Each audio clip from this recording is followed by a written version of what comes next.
Hey y'all, I have not been on this thing in a grip. Okay. But I wanted to come on because I was talking with a friend and she said something that was really interesting that I thought would be good to share here. So she was telling me about a situation that was happening, on the other side of the world. And she was essentially saying that the situation was really serious and it was very sad. It's a tragic situation. And she felt hopeless, like there was nothing that she could do. And she tries not to think about it. She's like burying it. It keeps coming back up in her spirit, but she keeps burying it because it's so sad and it is affecting so many people. And she was like, "Man, I just feel hopeless when I think about this situation because I want to do something, but I feel like I can't." And I said to her, I said, "Do you not realize that you can shift a nation in your bedroom?" Sometimes we as believers, we need a reminder how powerful prayer is. You can shift a nation and not even leave your room. You can pray by faith and believe and pray for God to intervene and beat down heaven on a particular topic, especially when it's concerning the things that God cares about. God tells us what he cares about. God cares about those who are broken. God cares about those who are forgotten. He cares about the poor, the homeless, those who are orphans. God cares about the widow. And when you think about widows, don't just think about women who have lost their husbands. Think about women who are raising children on their own, where all the burdens are falling on them. He cares about the brokenhearted. He cares about the isolated. He cares about people that nobody else is thinking about. He's thinking about those people.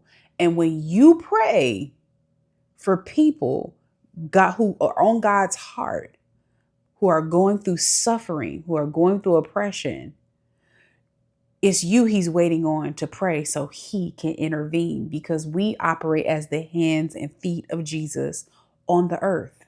He needs your prayers. So when you're feeling the unction inside of you or you're feeling grieved inside of you because you feel helpless, like you can't do something, but your heart is weeping, it may be that God has put his heart to your ears and is letting you know what he's weeping about and is unctioning you to pray.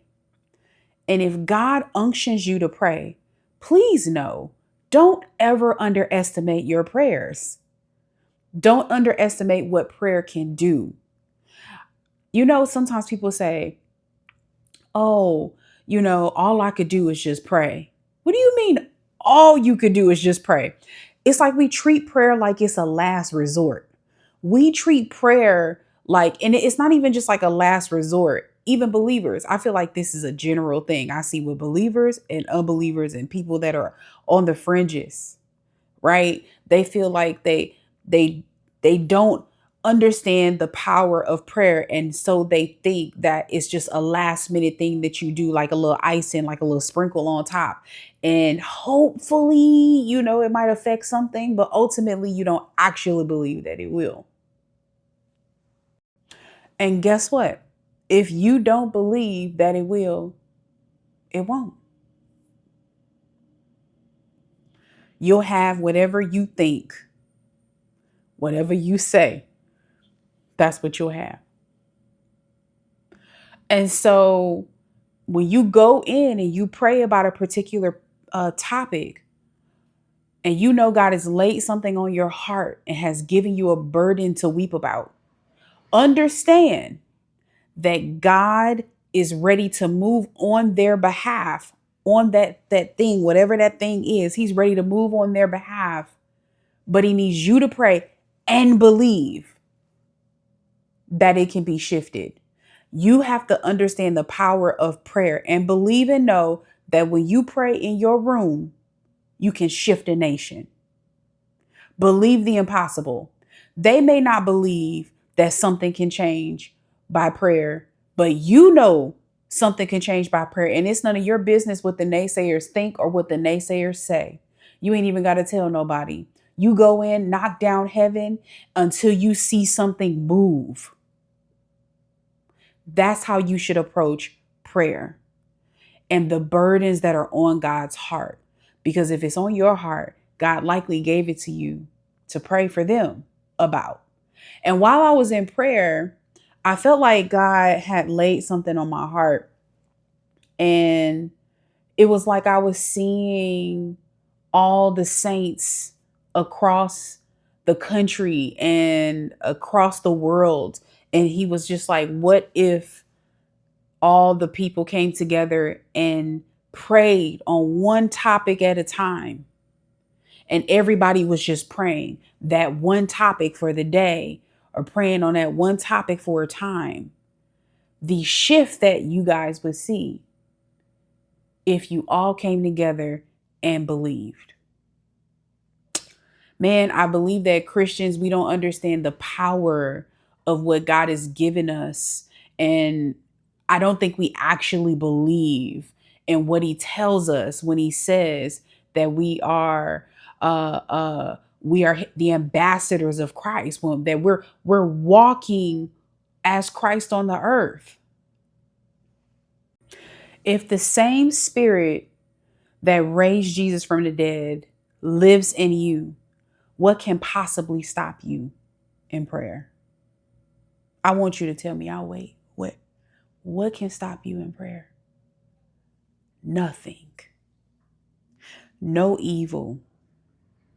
Nothing. The only thing that can stop you in prayer is either yourself and your unbelief, or if God is not aligned with what you're praying, or sin. Sin can absolutely hold you back in prayer, by the way. But if you are operating in alignment as you should with God, and if you are believing by faith that God can do it, and you're surrendering to his will, you are aligned with his will, and you get to praying, oh baby, something got to move.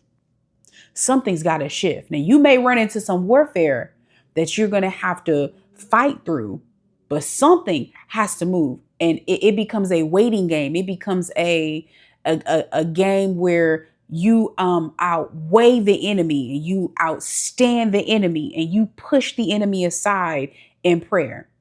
Because he'll contend with you, but he can't contend with you forever. So anyways, I hope that's helpful. Just remember, you can shift a nation from your bedroom. You don't have to leave your bedroom. You can shift a nation. Now, that doesn't mean you shouldn't go out and do your part to be the hands and feet of Jesus. But Jesus prayed and Jesus saw things change because of prayer. And so can you.